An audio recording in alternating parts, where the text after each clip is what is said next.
Hey there, this is Greg Christensen from Grandview Grain and Livestock. I just want to talk some more about the fence and how to keep sheep and goats in. Um, I'll show you some examples of what not to do. First, take a look at this. This is two wires here in front of this old dilapidated cow fence. I mean, that fence wouldn't even hold a cow. That's the way the fence was. It's put in probably 50, 60 years ago on this place I live on. And so when I first started having goats here, I put up two wires, electric, and but now we rarely, I say almost never, electrify the bottom wire. It gets a lot of grass and stuff on it. We go through here and spray these wires probably once a year with some Roundup and 2,4-D, some Pramitol. We would put 8 ounces of each one of those in a 2.5 gallon jug of water, and you just come through with a four-wheeler, spray her on the back, and just drive along there just about as fast as you can stay on. Now you see, here's an example of what not to do. Don't use these little steel posts with those insulators on there. So I didn't know any better. This is probably 15 years ago, and as long as they stay on that insulator, everything's okay. But once in a while, something bumps them, something happens, and they get off the insulator, hits the steel post, and of course that shorts your fence out. So here we have another one of these wire gap gates. This is electric. This isn't poly wire, it's electric bungee cord actually. On this one I used to use poly wire. I went to this bungee cord. I think electric rope would work fine too.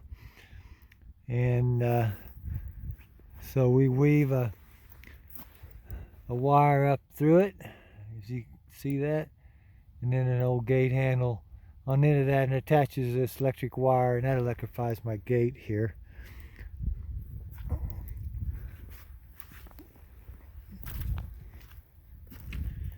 And of course, here's another one of those steel posts. Again, don't use those. The 3/8 fiberglass post with the little metal clip that stays on them real good is what I went to now. And of course, like I told you, I only put up a single wire now. One time I had to move the goats in before I got the second wire up, and well, everything worked. It was just one wire, so that's all we do now. But these were the early fences we put in.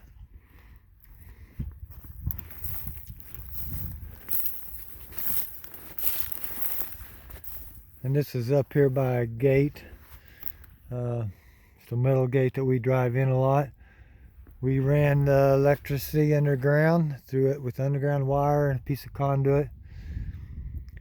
Now you see these little donut insulators? Don't use those. They'll be fine for a while, but they'll eventually break, and those are the plastic ones. The porcelains will always break. These last a little longer, but they'll break. They get cracks, and then the water gets in them and freezes and thaws, and then once they break, then it grounds you out. These are still hanging in there, but as they break, we replace them. My favorite ones would be this style here. This is called the W insulator. You can get those from Ken Cove, I think, or probably other places.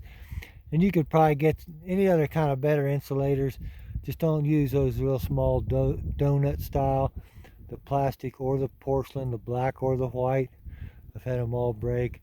Never had this kind fail me. So a single wire in front of the barbed wire would be all that's needed here on these pastures.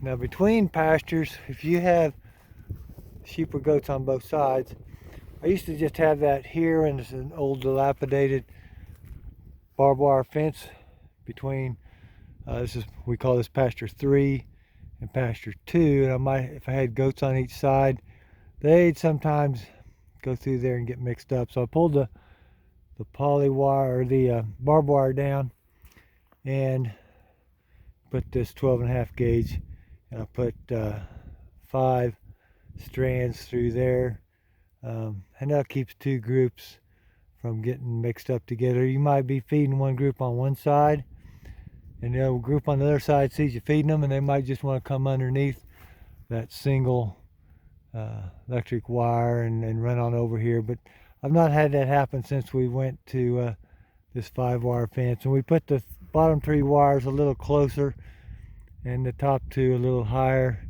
Keep cows from jumping across if I have cows up here. And here you see, made another mistake. I put one of them white insulators there, and but then I used the good W insulators on the rest of them. This is just a jumper wire, a switch we kind of call it, and a piece of insul tube. You can buy that insul tube already cut. You could you might get a gas line or anything, but I just buy these from Kinco. They're not very expensive. I don't know if they're a nickel a piece, but and so that's woven into that that gate there. This particular gate, I don't think we ever did put any underground wire across it, so it's always a good idea to do that. And this one probably needs done, but you know what, it's always temporary unless it works, right? So it's working. I wanted to show you a few more things here on the fence, and how we put the fence up to hold in sheep and goats.